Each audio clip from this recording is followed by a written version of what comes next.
Ang mga kakaibang pangitain ng isang batang Ingles ay patuloy na pumapasok sa kanyang isipan habang siya ay naglalayag sa isang liblib na isla sa South Atlantic upang magtrabaho bilang isang meteorologist.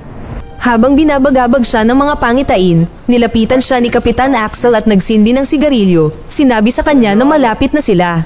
Noong Setyembre taong 1914, sa wakas ay nakarating sila sa isla, kung saan walang bumati sa kanila. Ang lalaki ay ipinadala upang palitan ng isa pang meteorologist na nakatalaga sa isla, ngunit tila walang palatandaan ng sinuman. Sinamahan ni Kapitan Axel ang binata upang hanapin ang naunang meteorologist upang matiyak na ligtas siya. Nakarating sila sa isang lighthouse at kumatok, ngunit walang sumasagot. Pinilit ng binata na buksan ng pinto at natagpuan ang kaisa-isang tao sa isla. Malamig na binati sila ni Gruner, ang kasalukuyang tagabantay ng lighthouse. Nang magtanong si Captain Axel tungkol sa dating opisyal ng panahon, sumagot si Gruner na ang lalaking hinahanap nila ay namatay dahil sa tipos. Si Gruner ay tila hindi nababahala sa kanilang presensya at naglalakad sa paligid na hubot-hubad na nagpapairita kay Captain Axel. Lumabas ang binata sa lighthouse at nagpaalam sa kanya si Kapitan Axel. Nagsimulang maglibot si Friend sa isla dahil naniniwala siya na ang buhay sa hinaharap ay katulad ng dating opisyal ng panahon. Dapat niyang alamin ang intensity at direksyon ng hangin sa loob ng 12 buwan bago siya palitan ng isang tao. Nang bumalik siya sa cabin upang ayusin ang kanyang mga gamit, nakita niya ang talaarawan ng nakaraang meteorologist na inihayag ang kanyang pangalan bilang Alder. Sa loob, nakikita niya ang mga sketch, isang larawan ng asawa ni Alder, at maging isang guhit ng lighthouse na may mga kakaibang nilalang sa tabi nito. Kinaumagahan, nakakita siya ng kakaibang pabilog na hugis na gawa sa mga shell at bato. Pagkatapos ay tumungo siya malapit sa baybayin gamit ang teleskopyo upang magsimulang magtrabaho, at habang sumisilip siya sa binocular, nakita niya ang hubot-hubad na lalaki na nagwa-warm up bilang paghahanda sa mahabang araw na walang ginagawa. Nang gabing iyon, habang nagbabasa siya, nakarinig siya ng kaluskos sa labas ng kanyang pinto na sa tingin niya ay si Gruner. Gayunpaman, palakas ng palakas ang mga ingay na may kasamang mga kalmoth at ungol. Maya-maya ay biglang may sumulpot na kamay ng reptilya sa ibaba ng pinto na agad niyang tinapakan dahilan para mabalisa ang hindi kilalang nilalang. Kapag nakarinig siya ng mas maraming ingay, nagtago siya sa ilalim ng mga floorboard habang sinusubukan nilang pumasok sa kanyang cabin. Inatake nila ang kanyang lugar, ngunit napansin na walang tao sa loob. Nang huminto ang mga yabag, tumingin siya sa isang maliit na butas sa pintuan ng floorboard at sumilip din ang nilalang dahilan upang tusukin niya ng kutsilyo ang mata nito. Dahil sa takot, nagkulong siya sa compartment buong gabi. Pumunta siya kay Gruner sa susunod na araw, nakikiusap na manatili sa kanya sa lighthouse, ngunit tumanggi si Gruner. Determinado na lumaban, bumalik siya sa bahay at ginugugol ang buong araw sa pagpapatibay nito, at masaya na makahanap ng baril sa mga kahon sa cabin. Pakiramdam ng lalaki ay handa na siya na makipaglaban sa mga hindi kilalang halimaw. Pagsapit ng gabi, ang grupo ng mga nilalang ay nagsimulang lumitaw mula sa kadiliman, dahan-daang papalapit sa cabin. Hinanda niya ang sarili habang pinagbabaril ang mga nilalang na sinusubukang pumasok sa lugar. Sa bandang huli, wala siyang ibang pagpipilian kundi magsimula ng apoy dahil napakarami ng halimaw. Ang apoy ay nagpapaalis sa kanila, ngunit sinusunog nito ang cabin. Tumakbo siya palayo sa nasusunog niyang bahay. Mabuti na lang at umulan bago tuluyang masunog ang cabin. Nang sumunod na araw, nakita niyang umalis si Gruner sa lighthouse at maingat na sinundan siya pababa sa mga bato. Nang tambangan na sana niya si Gruner, isang asul na babaeng nilalang sa dagat ang umatake sa kanya at itinutok niya ang kanyang baril sa kanya. Pinigilan siya ni Gruner sa pagbaril sa kanya sa pamamagitan ng pagpapakita na siya ay mahina. Sinamantala ng binata ang pag-alok kay Gruner ng ilan sa kanyang mga supply bilang kapalit ng kanlungan. Pagkatapos ay tinawag ni Gruner ang lalaki na isang kaibigan para kilalanin siya ng nilalang sa dagat bilang kasamahan. Ilang sandali pa, tumungo sila sa cabin ni Gruner upang kunin ang kanyang mga gamit. Napagtanto niya na ang dating opisyal ng panahon ay hindi namatay sa typhus, kundi sa mga nilalang sa dagat. Gayunpaman, sinabi sa kanya ni Gruner na kailangan nilang bumalik sa lighthouse dahil malapit na ang paglubog ng araw at maaaring umatake ang mga nilalang. Itinaas nila ang mga supply sa beacon at pagkatapos ng mahabang paglalakad, nawalan ng malay si Gruner. Isang umaga, nagising si Friend ng dilaan ng babaeng nilalang sa dagat ang kanyang kamay, sinusubukang pagalingin ang kanyang mga paso. Lumalabas na 2 araw na pala siyang natutulog. Pagkatapos ay nakita ni Gruner si Friend at nag-imbentaryo ng kanilang mga bala, ipinaliwanag sa kanya na ang nilalang, na tinawag niyang Toad, ay parang aso na hindi iiwan ng kanyang amo kahit gaano pa siya kalupit. Tinitigan ni Friend ang nilalang, nabighani sa kanyang pag-iral, na nagbibigay sa kanya ng impresyon na iba siya sa iba. Gayunpaman, binabalaan siya ni Groner na huwag magtiwala sa kanya ng buo, sa paniniwalang ang kanyang tahimik at kalmadong personalidad ay nagtatago ng masasamang intensyon. Pagkatapos ay ipinakita ni Groner kay Friend ang higit pa sa lighthouse at dinala siya sa itaas. Nagtataka si Friend kung bakit pinili ni Groner na manatili sa isla nang magkaroon siya ng pagkakataong umalis. Sinabi sa kanya ni Groner na hindi na siya babalik sa sibilisadong mundo ngayong siya na ang masusunod sa kanyang kapalaran. Gayunpaman, sinabi ni Friend kay Groner na sasakay siya kapag nakita niyang dumaan ang susunod na barko, kung saan binati siya ni Groner ng good luck. Nang maglaon sa araw na iyon, pinag-isipan ni Friend kung paano binago kamakailan ng ilang araw na paghihiwalay ang kanyang pananaw. Habang inaayos niya ang kanyang mga gamit, nagulat siya sa presensya ng nilalang, ngunit gayunpaman, pinagmamasdan niya ito habang ignorante itong kinakain ng kandila. Habang sinusubukan niyang ipaliwanag sa kanya ang paggamit ng kandila, tinawag siya ni Groner, inutusan siyang dalhin ang kanyang baril. Nang gabing iyon, pinapanood ni Friend si Groner habang naghahanda siya para sa pag-atake. Tinuturuan siya ng matandang lalaki kung ano ang gagawin at pinaputok ang flare gun na hudyat ng simula ng mahabang gabi. Sa kabilang banda, habang ang babaeng nilalang ay humahagulgol sa kalangitan, isang pulutong ng mga nilalang sa dagat ang humarang sa kanila at nagsimulang mag-shoot si Groner. Gayunpaman, nakaramdam si Friend ng labis na pagkabalisa habang nananatili siya sa kanyang posisyon at dahan-daang lumalakad pa atras hanggang sa siya ay mahimatay. Naiwang mag-isa si Groner na nakikipaglaban sa isang grupo ng mga kakilakilabot na mga halimaw sa dagat. Nang sumunod na araw, nagalit si Groner sa pagiging walang silbi ni Friend na sinasabi sa kanya na kumuha na lang ng tubig. Pagkatapos ay kumuha ng tubig si Friend at pagbalik niya, nakarinig siya ng kabog at ingay sa silid ni Groner at sa kanyang pagtataka, nakita niya si Groner na itinutulak ang sarili sa nilalang sa dagat, kaya agad siyang umalis dahil sa kanyang nakita. Nang maglaon sa araw na iyon, tahimik na kumakain ng tanghalian sina Groner at Friend. Hindi siya kayang harapin ni Friend dahil nakonsensya siya at hindi komportable sa parehong oras. Gayunpaman, pinutol ni Groner ang tensyon habang hinahampas niya ang mesa, na sinasabi kay Friend na mayroon na lang siyang huling pagkakataon na natitira. Nang gabing iyon, nakuha ni Groner ang atensyon ng mga nilalang habang kinukuha niya ang flare gun. Nang lumitaw ang mga halimaw, muling natakot si Friend, dahilan upang ikulong ni Groner si Friend sa labas sa balkonahe, na nagiiwan sa kanya upang labanan ang kanyang sariling takot laban sa mga halimaw. Sa kabila ng mga putok ng baril at pakiusap ni Friend sa labas, nakatulog si Groner. Sa pagsikat ng araw, nagulat si Groner nang makitang buhay si Friend, naligo sa dugo, nakatingin sa kanya ng diretsyo. Lumipas ang mga buwan, at ang dalawang lalaki ay nagkaroon ng isang routine kapag ang mga nilalang ay umatake ng ilang magkakasunod na gabi na pinipilit silang manatiling nakabantay. Ang mga araw ay palaging pareho, ang mga gabi ay humahaba, at ang kalikasan lamang ang nagpapanatili sa kanila ng katinoan. Nagagawa nilang magsama, kung saan ang pang-araw-araw na gawain ni Friend ay magigib ng tubig habang pinapanatili ni Groner ang kanilang sandata. Isang araw, nag-isip si Friend na ang mga nilalang ay babalik sa lighthouse upang bawiin ang babaeng nilalang sa dagat. Gayunpaman, nagtataka pa rin siya kung bakit pinapayagan nito ang kanyang mga species na mapatay at kung bakit hindi sila umaatake sa ibang araw sa gabi. Walang pakialam si Groner kung bakit dumating ang mga nilalang at planong lipulin silang lahat.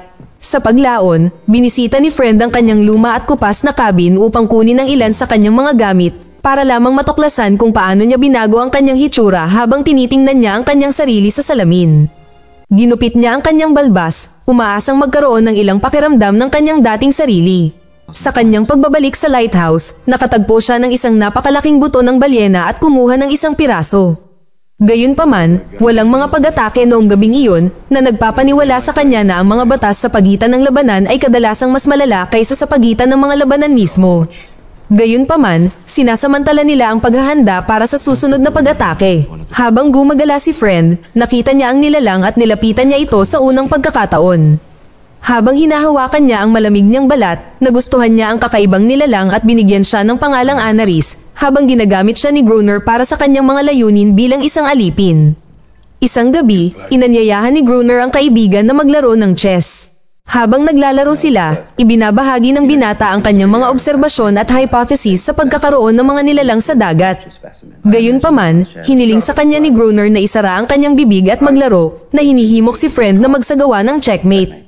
Pagkatapos ay kinuha ni Gruner ang kanyang baril at itinutok ito sa direksyon ng binata nang maramdaman niya ang isang nilalang sa kanyang likuran dahil nagsimula na palang umatake ang mga sea monsters. Tumakbo sila sa mas mataas na lugar sa lighthouse habang dumarami ang mga halimaw. Lumalaban sila gamit ang kanilang mga armas, ngunit nalulula sila dahil masyadong biglaan ang pag-atake. Gayunpaman, nagpasya silang umakyat sa tuktok ng lighthouse kung saan nagliliwanag ang ilaw. Sa kasamaang palad, malubhang nasaktan si Gruner pagkatapos makagat sa paa ng mga halimaw habang siya ay tumatakas sa itaas.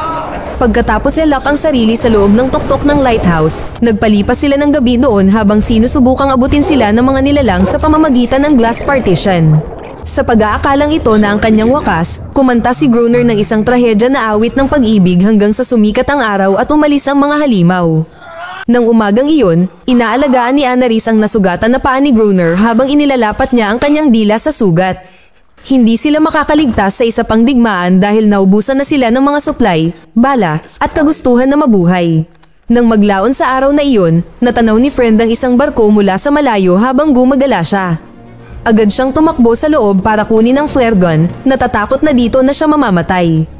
Pinigilan ni Gruner si Friend na magpaputok ng flare gun na pinatumba siya sa lupa. Sinubukan ni Anais na protektahan si Friend na ikinagalit ni Gruner na naging dahilan upang umalis siya kasama ang flare gun. Nakaramdam ng pagkabigo, sinigawan ni Friend si Gruner na sinasabi sa kanya na natatakot siyang mamatay at lumaban ng mag-isa. Makalipas ang ilang sandali, nakahanap si Friend ng paraan para makipag-usap kay Anais sa pamamagitan ng pagpapakita sa kanya ng bangka na inukit niya mula sa buto, umaasang maiintindihan niya ito. Pagkatapos ay dinala siya ni Anais sa isang inabandonang bangka sa dalampasigan na malayo sa lighthouse. Sa lighthouse, sinabi ng binata kay Gruner ang tungkol sa bangka, ngunit sinabi ni Gruner na alam niya ang tungkol dito, na ipinaalam sa kanya na ginamit ito ng isang Portuges na lalaki upang makalayo mula sa pagkawasak ng barko, ngunit pinatay siya ng mga nilalang. Inaangkin din niya na ang kargamento ng barko ay naglalaman ng dinamita, ngunit ipinapalagay niya na ang mga ito ay puno ng tubig. Samantala, interesado si Friend na sumisid sa nawasak na barko gamit ang isang atmospheric diving suit, ngunit hindi sumasang-ayon si Gruner. Sinabi niya kay Friend na ang kanyang iminumungkahi ay isang suicide mission. Isang hapon, pininturahan ng binata ang bangka na may pag-asang maayos ito. Pagkatapos ay nakarinig siya ng ungol mula sa malayo at nakita niya si Anais na nag-e-enjoy sa paglangoy sa malapit. Habang nagtatanggal siya ng damit ay dahan-dahan itong lumapit sa kanya na para bang hahalikan niya ito. Lingid sa kaalaman ni na Friend at Anais, pinapanood sila ni Gruner. Bumalik sa lighthouse, habang nagbabasa ng libro si Friend, inabot sa kanya ni Gruner ang isang diving suit at nagbago ang isip pagkatapos masaksihan ang ginawa nila sa pool, lihim na umaasa na mamamatay si Friend sa pagtatangka dahil sa selos.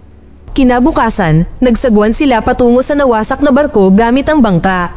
Ipinaliwanag ng binata na ang paghila ng lubid ang tanging paraan nila para makipag-usap. Habang nasa ilalim ng tubig si Friend, na sinasabi kay Gruner na hihilahin niya ang lubid ng 3 beses kung kailangan niya ng supply ng hangin. Pagkatapos ay nagsuot siya ng lumang diving suit, hinahanap ang mga crates na may dalang dinamita, habang kinokontrol ni Gruner ang lubid ng bangka. Habang nasa ilalim ng tubig, hinanap ni Friend ang container at agad itong ikinonekta upang mahila ito ni Gruner mula sa tubig. Nakita ni Friend ang isang parang bata na nilalang sa dagat na sumilip sa kanyang suit, dahilan para matumba siya. Hinila niya ang lubid at nagsimulang magpanik ng mas maraming nilalang ang pumaligid sa kanya. Pinagmamasdan lamang ni Gruner ang lubid sa bingit ng pag-abandona kay Friend. Gayunpaman, nagawa ng binata na makaalis sa diving suit at lumangoy paakyat sa bangka, kung saan agad siyang tinulungan ni Gruner na makatayo. Pag-uwi nila, agad nilang tinignan ang crate at natuklasan na isang kahon lamang na naglalaman ng tuyo ng mga pampasabog ang maaari nilang magamit. Nang dumating ang taglamig, si Friend at Gruner ay gumawa ng plano upang maakit ang pinakamaraming nilalang hanggat maaari sa lighthouse bago paputukin ang nakatanim na dinamita sa pag-asang matakot sila. Gayunpaman, nang gabing iyon, walang umatake. Lumipas ang 3 linggo sa isang kisap mata at naiinip na si Gruner habang naghihintay sa malaking pag-atake. Nakita ni Friend si Gruner na nagyayelo sa labas, naghihintay pa rin sa desperasyon para sa mga nilalang. Hiniling sa kanya ni Friend na pumasok sa loob at bitawan muna ang detonator. Isang beses, hinihintay ni Friend at Gruner si Annalise na nahuhuli para sa kanilang tanghalian. Gayunpaman, nang matuklasan ni Gruner na nagdala siya ng starfish sa halip na isda, sinipa niya ito, sinisisi din siya sa pagsasabi sa kanya tungkol sa plano nilang takutin sila. Hinawakan ng galit na lalaki ang kamiseta ni Friend, sinabi sa kanila na ang kanilang bagong plano ay iwanang bukas ang pinto, na hinihimok sila sa loob para sa isang ambush. Nang gabing iyon, iniwan ni Friend na bukas ang pinto habang pinapanood ito. Pumunta si Gruner sa itaas na bahagi, naghahanda na pasabugin ang dinamita. Ilang oras na silang naghihintay at parang hindi na sila aatake. Kasunod ng haka-haka ni Friend, kinaladkad ni Gruner si Annalise sa tabi niya. Pinilit siyang umiyak sa pag-aakalang maakit nito ang mga nilalang. Habang siya ay umalis upang magsindi ng lampara, si Friend ay inatake ng isang nilalang sa dagat sa pintuan. Nagawa niyang makalayo sa kanila, ngunit mas maraming nilalang ang pumasok. Nagmamadali siyang umakyat habang ipinapaalam kay Gruner na nasa loob na sila ngayon ng lighthouse. Ang mga nilalang ay umaatake, ngunit hindi mapasabog ni Gruner ang mga pampasabog na naging sanhi ng pag-sprint ni Friend sa tuktok ng lighthouse at muling ikonekta ang detonator. Nangyayari ang pagsabog na ikinamatay ng maraming nilalang sa dagat. Dahil hindi pa siya kontento, sinimulan ni Gruner ang pangalawang hanay ng mga pampasabog na malapit sa lighthouse na pinatumba si Friend at ang kanyang sarili. Nang magising si Friend kinabukasan, hinanap niya kaagad si Gruner at ginising siya. Gumaan ang loob ng binata nang kumilos si Gruner at nagsimulang kumanta ng isang kanta na sinabayan niya sa pagkakataong ito. Samantala, mayroong napakalaking kaguluhan sa paligid ng beacon. Gumagamit si Gruner ng sibat para tapusin ang nasugatan at namamatay na mga nilalang sa dalampasigan. Matapos makita ang isa sa mga patay na nilalang na nakasuot ng kwintas, naniniwala si Friend na ang mga species ay mas sibilisado kaysa sa ipinakita ni Gruner. Kinuha ni Gruner ang pendant at itinapon ito sa dagat, nakaramdam ng galit. Kinagabihan, habang nagbabantay sila sa susunod na pag-atake, narinig ni Friend si Annalise at ilang iba pang nilalang na nagluluksa sa pagkawala ng kanilang mga kamag-anak. Nilapitan siya ni Gruner at ipinaliwanag na nailigtas niya si Annalise noong siya ay isang sanggol pa lang na nakulong sa isang lambat taon na ang nakalipas sa paniniwalang utang niya sa kanya ang kanyang buhay. Nawala si Annalise, ngunit tiniyak sa kanya ni Gruner na gagapang siya pabalik gaya ng lagi niyang ginagawa. Tila nagsisi si Friend sa kanilang ginawa, ngunit si Gruner ay nananatiling malamig at walang pagsisisi sa pagkamatay ng mga nilalang. Isang umaga, gumawa si Friend ng bilog gamit ang mga bato sa buhangin at inilagay ang inukit na buto sa gitna, umaasang maliligtas siya. Sa kabilang banda, naghahanda pa rin si Gruner para sa isang pagsabog upang patuloy na takutin ang mga hayop, ngunit wala pa ring pag-atake. Kinabukasan, habang natutulog si Gruner, nililinis ni Friend ang kalat at natuklasan niya ang isang larawan ng kasal ng lalaki na may nakasulat na love ng 3 beses sa likod ng larawan. Kinikilala niya na ang babae sa imahe ay kapareho ng babae sa tala-arawan, napagtanto na si Gruner ay ang dating opisyal ng panahon at si Gruner ay nagsinungaling tungkol sa sinabi niya sa kanya. Dahil dito, binura ni Friend ang mga araw ng pananatili niya sa lugar dahil naunawaan niya na nakakalimutan niya na ang lahat, kasama na ang mismong dahilan ng kanyang pagbisita sa trabaho. Wala siyang ibang ginawa kundi ang manatiling buhay. Pagkatapos ay nagtungo si Friend sa dalampasigan at tinanggal ang mga nilagay niyang mga bato nang may makita siyang batang nilalang sa dagat na biglang lumapit sa kanya. Sa likod ng bata ay si Annalise, na mukhang mas kumpiyansa at mas matapang kasama ng kanyang mga tropa. Napansin ni Friend na gusto nilang itigil ang kanilang laban, ngunit ayaw ni Gruner, at gusto lamang niyang bumalik si Annalise, ngunit tumanggi si Annalise. Paulit-ulit na sinasabi ni Gruner na hindi siya pwedeng umalis habang naglalakad siya pabalik sa lighthouse. Biglang nagpaputok ng flare si Gruner sa maliit na nilalang na malubhang nasugatan ng tamaan ito sa dibdib. Tinitingnan ni Annalise si Friend ng may pagdududa at pagkabigo. Iniwan siyang mag-isa habang patuloy silang pinagbabaril ni Gruner. Hinabol siya ni Friend at pagkatapos ng pakikibaka, inihagis siya sa lupa at sinaksak ang kanyang binti. Galit na galit, tumayo si Gruner at nagawang patumbahin siya at sinubukang tapusin siya gamit ang isang palakol, ngunit tinawag siya ni Friend sa kanyang tunay na pangalan na sinasabi sa kanya na hindi siya isang mamamatay tao. Huminto si Gruner, ibinaba ang kanyang palakol at binibigkas ang salitang pag-ibig na parang binabawi ang kanyang dating sarili. Lumabas siya at tumingala sa mabituing kalangitan at habang nagkukulong si Friend sa loob, pinalibutan at nilamon siya ng mga sea creature. Pagkalipas ng ilang buwan, dumating ang susunod na barko upang dalhin ang kapalit ni Friend.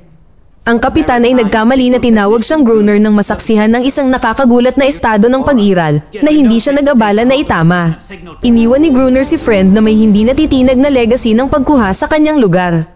Pinananatili ng binata ang kanyang tungkulin, iniisip na ito na ang kapayapaang hinahanap niya.